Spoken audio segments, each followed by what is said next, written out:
Well, let me introduce myself. My name is Jonathan Walton. I'm the co-founder of the Undercity podcast and a content lead for one of the largest youth brands in India.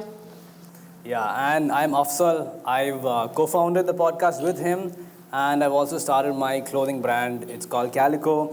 We sell jackets across the nation. And today, we're going to be talking about community building, why everybody should do it. I feel like at the moment, there's a whole stigma around building yourself as a brand, creating a community, how to get big on social media. You will have some of the largest consulting agencies say that they haven't gotten down to a science, but we're here to tell you that community building can be accidental. So you should just start. Yeah. All right? Let's go. So I want to take you guys back to before the podcast existed. The start of Undercity was not something that we planned. Yeah. I was in my engineering college. My parents forced me into engineering. I was doing computer science and design. I hated it. I hated the course and I hated my college. I was there for an exact 7 months. But that's where I realized how important community is. Just because of the fact that I felt like I didn't belong there, there was this day, I remember it so clearly and so vividly. It was this CAD exam. It's called the computer aided test. And I did not know what that exam was. I submitted my sheet. I just drew a rectangle nice, and I just rectangle. submitted it. Yeah. Right? And I was like, obviously, this was so hard for me. Even though I studied, right? It was so hard for me. So I came back and I asked my engineering friends, right? These guys were very, very smart. I asked them, bro, how was it? Like, wasn't it hard? And they were like, bro, it was so easy. I was expecting the paper to be so much harder. And I was like, oh, wow, this does not feel like the place that I'm supposed to be in. And the guy that was sitting next to me, his name is Ankush. He was a very shy, pavam guy, right? Very pavam guy.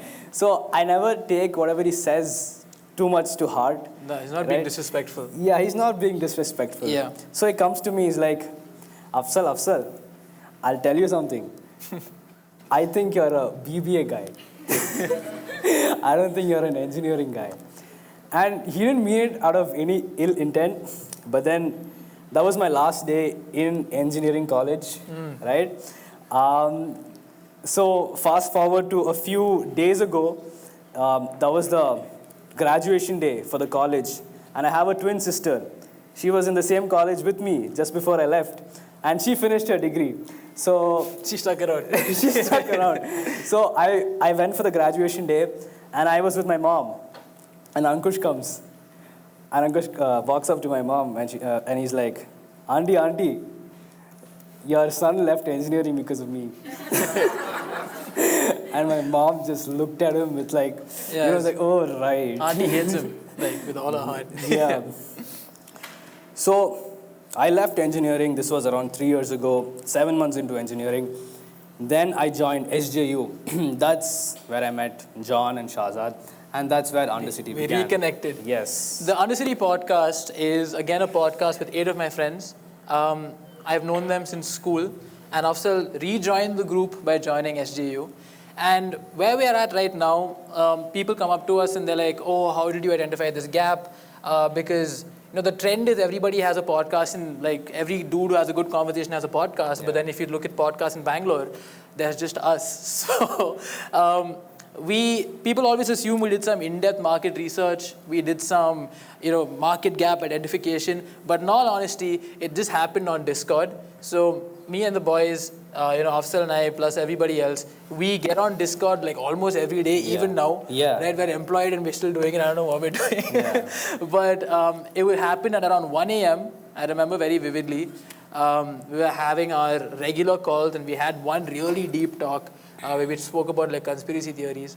And then one of my friends said, bro, you know what? We should record this because we can look back at how stupid we were back in the day. And we can also hang out more in person. So this is when all of us had gone to different colleges and we couldn't hang out more because our timings were all over the place. So this was like an excuse for us to hang out. So yeah, and when I look back at it, we just had So our name it's called Undercity, and the name came from a game, from a video game. There was like a gun in the game. Yeah, there was a gun in the game, and that was called Undercity. So it came about. It just happened. It just came about because we were just a bunch of boys who had a lot of free time, and we thought, why not? Let's just go for it. Yeah. Right. And they shot the first episode of the podcast in my house. Now I want you guys to envision the dirtiest room you can ever imagine, all right? It was my storeroom. We haven't looked at it in like 3-4 years since I shifted into my house. So what we did was, we took my actual dinner table that I eat my food on, lugged it up to the terrace, put it on the storage room, and we bought this 10 feet green color sari cloth on Amazon, and we cut it and hung it across so we can hide the mess, right? And if anybody knows anything about audio, we got to like cut down on the air that comes out of our mouth while we're speaking. So I removed my sock and put it on the mic. And that was our first episode. I mean, he's just finding out that it was on my foot initially. But that's what we did. Yeah, and our first few episodes did not perform. Yeah. Right? Yeah. It was so bad. People made fun of us in college, guys. Yeah, nobody was watching. It was like, bro, look at these guys. They think they're a podcaster. They right? think they're, Yeah. But eventually, just because of the fact that we started, right? I think 3 months in, one of our videos started blowing up, and that's how everything began. Changed our lives. Bro. Yeah, it changed our lives, and it was not something that we, envisioned. It wasn't planned. Yeah, we just started off, and it just took off. Yeah. Yeah, and I was actually very introverted before the podcast. I never touched the mic, right? The first time I touched the mic was on the podcast. So during school days, John would sing. Kenneth, one of the guys in the podcast, he was a singer as well. Everyone was so extroverted, and I would be nervous to say present ma'am when I was answering my name, my roll call. And now, when I look back at all of it, I'm standing in front of so many people and giving a TED Talk. Right? Yeah. So, what I've realized is nervousness and the fact that you're introverted, okay, it does play a part. But the more you do it and the more you put yourself into these situations, you will automatically be so comfortable in situations like this. Yeah, I think it's also, you are put in a space where you can talk more. Yes. And it gives you that sort of freedom. For me, a great insight that I take from the podcast is that, hey, I am actually sort of literate in marketing. I didn't know that I was made out for marketing, and I'm working in one of the biggest marketing firms right now. And it's only after I joined the workplace that I realized, hey, wait, these guys are doing such easy things. I learned about marketing when I joined the workplace, and then I realized all the fun things that we're doing on the podcast had some crazy marketing term behind it, okay? We post one story, hygiene. We talk to our friends to come on the podcast, programming. Yeah. We talk to brands, we are monetizing. And there are people whose full-time jobs, guys, their full-time jobs is doing one out of the 6 things that a normal creator does. And that's when I realized that marketing and community building is all just one big, dulled out science to intimidate anybody into getting into it. It is something that you will learn when you start. You learn with the mistakes that you're doing. And if any marketing agency tells you otherwise, come to mine. And the reason why our podcast took off, right?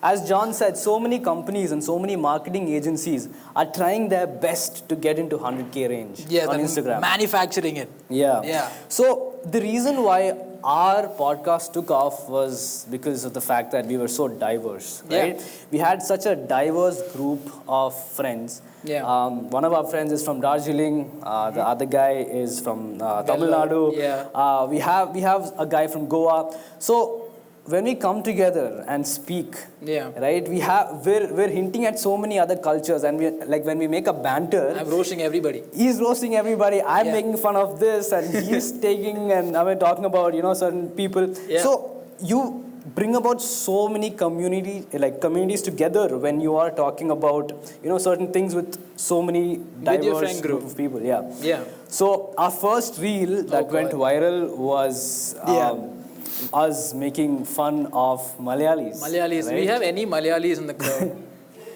Okay, bunch good. of Malayalis. Good. I love y'all, right? Yeah, but yeah, go on. So, what we said was in Kerala,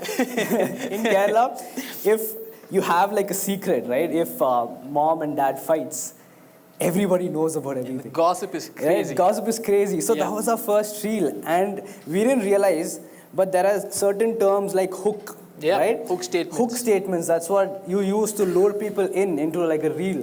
And unknowingly, we had our hook. Yeah. We had our the body and the pay through. Like all of it was there without us really knowing what we were doing. Yeah. So that was how this came about, and it was so authentic, Yeah. right? Even I have my clothing brand that also came about very authentically. When I went to SGU, it was very cold. Yeah. Our classes started at 7 a.m. and I was really in search of a jacket. But 3 years ago, there was like the jacket brands which were there. It wasn't really suiting my taste, and the price range also was not like, it was like either at 20K or at like 3K. Yeah. So I found a gap there and I started my jacket company, and now we're able to sell our jacket across India, and we're also exporting it at the moment. So all we want to say is, don't wait. You don't have to start at 100%, right? It just happens. I think the insight that I think we all can sort of take here is that the communities are built from a sort of embarrassing form of authenticity, right? Our friend group having a diverse cast of people wasn't some marketing exec thinking, we need one Malayali, we need one Tamilian, boom, one Goan also we'll throw in there. It's just happenstance. And I think a lot of friend groups, we emulate how a normal friend group is, and we just happen to put that on your screens, and we managed to find such amazing people, reach such amazing places. So if I was to leave you guys with anything, is that every one of you guys have had such unique experiences that it is infinitely valuable. All of y'all have 100 million views inside of your experiences, right? And as much, like I said, marketing firms have gotten it down to a science, but it's all trial and error. And you don't create communities, you create the conditions for it. So it's important for you guys to start, show up, and be yourself. Yeah. And I feel like everybody here can create their own community. Yeah, man. Right? It all depends on what you like and what you want to kind of bring into the world. So if at all you have like a community that you want to create, don't wait for it to be 100%. You can start at 1 and it will eventually go to 100. Go to 100. Thank you so so much. All glory to God. Thank you so much, guys.